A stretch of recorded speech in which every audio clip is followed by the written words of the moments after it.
K ബാലന്റെ വിവാദ പ്രസ്താവനയെ തള്ളിയിരിക്കുകയാണ് CPM സംസ്ഥാന സെക്രട്ടറി MV ഗോവിന്ദൻ. പരാമർശം നിരുത്തരവാദപരമെന്നാണ് വിമർശനം. സാങ്കല്പിക ചോദ്യത്തിന് സാങ്കല്പിക ഉത്തരം നൽകുന്നതായിരുന്നു. പാർട്ടി അതിനെ തള്ളിക്കളയുന്നുവെന്നും MV ഗോവിന്ദൻ പറഞ്ഞു. CPM തിരുവനന്തപുരം ജില്ലാ കമ്മിറ്റി യോഗത്തിൽ സംസാരിക്കുമ്പോഴാണ് ബാലനെ തള്ളിപ്പറഞ്ഞത്.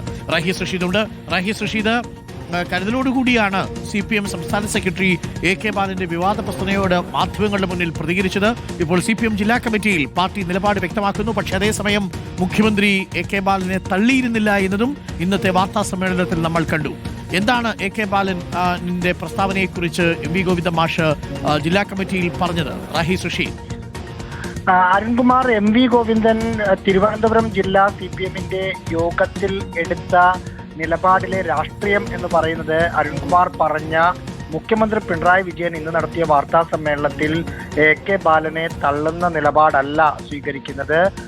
ഒരുപക്ഷെ ചില കോണുകളിൽ നിന്നെങ്കിലും കെ ബാലനെ ന്യായീകരിക്കുന്ന നിലപാടാണ് മുഖ്യമന്ത്രിയുടെ ഭാഗത്തു നിന്ന് ഉണ്ടായത് എന്ന് വിലയിരുത്തപ്പെടുന്നുമുണ്ട്. ഇതിനിടയിലാണ് ഇന്ന് ചേർന്ന ജില്ലാ കമ്മിറ്റി യോഗത്തിൽ കെ ബാലന്റെ നിലപാടിനെ പൂർണ്ണമായും തള്ളിക്കൊണ്ട് CPMന്റെ സംസ്ഥാന സെക്രട്ടറി MV ഗോവിന്ദൻ രംഗത്ത് വന്നത്. ഇന്ന് രാവിലെ തിരുവനന്തപുരത്തെ DC ഓഫീസിലേക്ക് MV ഗോവിന്ദൻ കയറിപ്പോകുന്ന സമയത്ത് മാധ്യമങ്ങൾ ഇതേക്കുറിച്ച് ചോദിച്ചിരുന്നു. അപ്പോൾ അദ്ദേഹം പാർട്ടി നിലപാട് പാർട്ടിയാണ് പറയുക എന്ന് കെ ബാലനെ തള്ളുന്ന തരത്തിലുള്ള നിലപാട് തന്നെയാണ് സ്വീകരിച്ചത്. അതേക്കുറിച്ചും ജില്ലാ കമ്മിറ്റി യോഗത്തിൽ അദ്ദേഹം പറഞ്ഞു. അദ്ദേഹം പറഞ്ഞ കാര്യം നിരുത്തരവാദപരമായ പ്രസ്താവനയാണ് കെ ബാലന്റെ ഭാഗത്തു നിന്ന് ഉണ്ടായത്.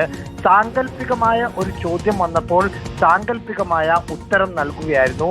അതിനെ പാർട്ടി പൂർണ്ണമായും തള്ളിക്കളയുകയാണ്.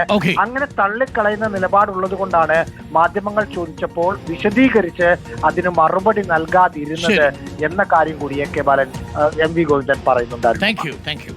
റഹീസ് റഷീദാണ് വിവരങ്ങൾ നൽകിയത്.